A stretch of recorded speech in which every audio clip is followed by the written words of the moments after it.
Bom dia, novamente, graça e paz, novamente. Continuando a nossa caminhada aqui, gostaria de compartilhar com você um texto que se encontra em Isaías 42, versículo 16. Isaías 42, 16. Diz assim a palavra do Senhor: Guiarei os cegos por um caminho que não conhecem. Fá-los-ei andar por veredas desconhecidas. Tornarei as trevas em luz perante eles, e os caminhos escabrosos planos. Essas coisas lhes farei, e jamais os desampararei. Isaías 42, 16. Jesus é apresentado aqui pelo profeta Isaías como servo de Deus. Isaías apresenta Jesus aqui nesse trecho aqui como o servo de Deus. E a palavra servo aqui significa embaixador de confiança, emissário, escolhido, com poder de representação. Jesus é o Messias enviado por Deus para abençoar os fracos, os doentes e os abatidos. E essa profecia é citada por Mateus com referência a Jesus quando ele curava, Mateus 12. Então, Isaías apresenta Jesus como esse servo escolhido que veio para assistir as pessoas, os teus filhos, filhas, aqueles que estão fracos, doentes, abatidos, necessitados. Jesus veio para suprir essas necessidades. Então, eu gostaria de falar um pouquinho com você hoje sobre esse servo escolhido, meditar um pouquinho. E, em primeiro lugar, nós temos algo muito interessante, que é a palavra assim, guiarei os cegos. Então, Jesus ele veio para, em primeiro lugar, para nos guiar.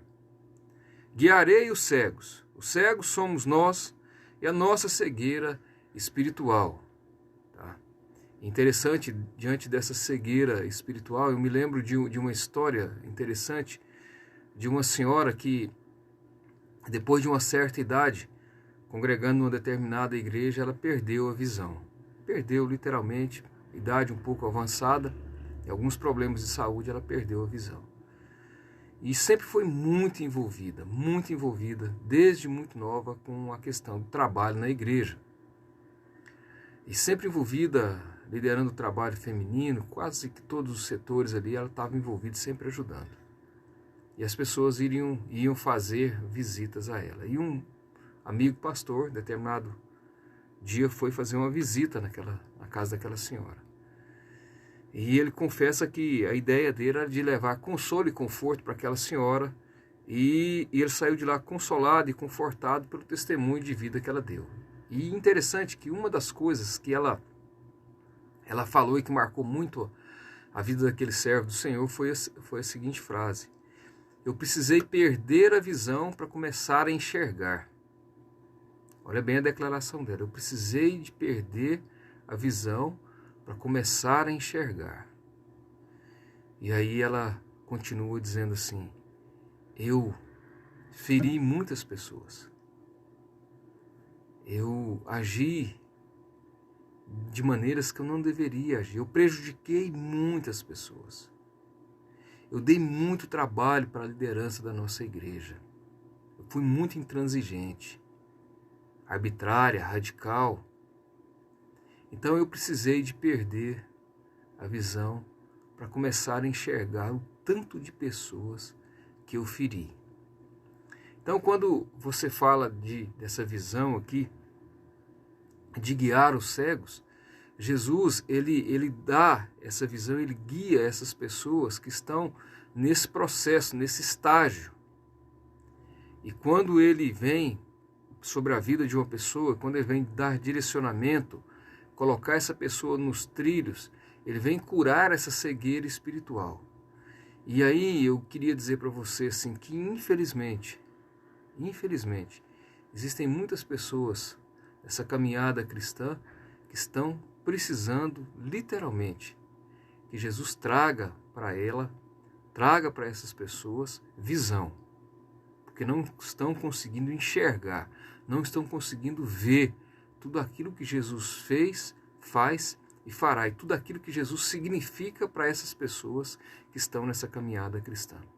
Às vezes enxergam as coisas da sua forma, da sua maneira, do seu jeito, e precisam ainda que Jesus traga a visão para ela daquelas questões espirituais, para que elas possam ter outro tipo de comportamento e atitude nessa caminhada.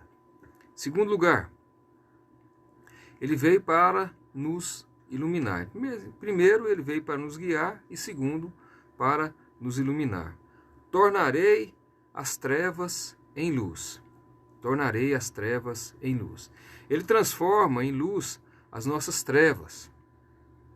Somos ignorantes no conhecimento e as verdades de Deus nos parecem loucura. Jesus é a luz que ilumina a nossa mente, abre o nosso entendimento e para a revelação de Deus. Então, aqueles que estão nessa caminhada com o Senhor Jesus Cristo, que foram lavados, remidos, transformados, alcançados, curados, perdoados por Jesus Cristo, as trevas não fazem mais parte da vida dessas pessoas. Elas vivem na luz, que é o Senhor Jesus Cristo. E aí eu queria dizer, viver na luz é diferente de repente, nessa caminhada, de cometer alguns erros. Ou seja, a pessoa estar na luz, vive na luz, mas infelizmente, por ser pecadora, ainda comete algumas falhas e alguns erros. E às vezes flerta com as trevas. Mas flertar com as trevas não significa permanecer nas trevas, ou viver constantemente nas trevas. Você pode até, infelizmente, cometer algumas falhas, cometer alguns erros, mas o que prevalece na sua vida é essa ação do Senhor Jesus Cristo na sua vida, que tirou do império das trevas, te transportou, que o Senhor transportou você para o reino do Filho do seu amor. Então é isso, essa é a nossa posição, essa é a nossa situação e essa é a maneira que nós devemos viver, conduzir as nossas vidas e caminhar segundo os planos, os projetos e os propósitos de Deus. E aqueles que não ainda tiveram experiência com essa transformação, ainda não vivem na luz. Podem até achar que vivem, mas ainda não foram transportados. Terceiro lugar, para consertar as nossas vidas. Para consertar as nossas vidas. Tornarei os caminhos escabrosos em planos. Caminhos ruins em planos, tá? É uma transformação. Você vai andar nos caminhos do Senhor. Você vai ter experiência com a justiça do Senhor. Você vai ter intimidade com o Senhor, que é um Senhor que é provedor. Então, não conseguimos obedecer a Deus estando no estado anterior, com os caminhos escabrosos, caminhando nas trevas, sendo cegos. Nós não conseguimos obedecer ao Senhor. Os seus mandamentos são impraticáveis, apesar da palavra de Deus dizer que os meus mandamentos não são penosos. Mas para aqueles que ainda não conhecem o Senhor Jesus Cristo, que não conhecem, não tiveram experiência com o Senhor, os mandamentos do Senhor, a palavra do Senhor, ela é impraticável.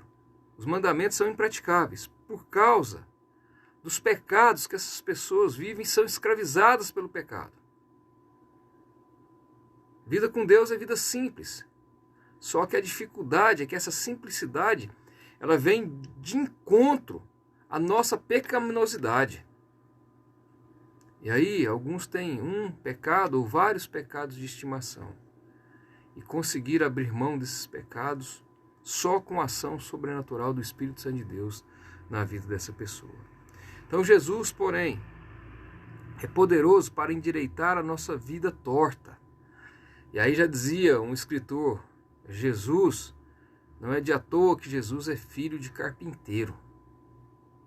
Aquele ditado de que pau que nasce torto, morre torto, com Jesus não tem jeito, ele conserta. Ele conserta.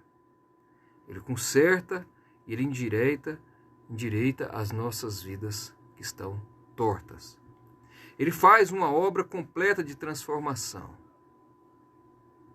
Estas coisas lhes farei e jamais os desampararei, diz o Senhor. Enfim, essa promessa apresenta Jesus como o caminho para os perdidos, a verdade para os que estão enganados, vivendo em mentira, e a vida para os que estão mortos. Jesus age dessa forma, dessa maneira, na vida daqueles que ele quer agir, na vida daquele que ele quer transformar e na vida daqueles que ele quer restaurar. Então, Deus abençoe ricamente a sua vida, em nome de Jesus.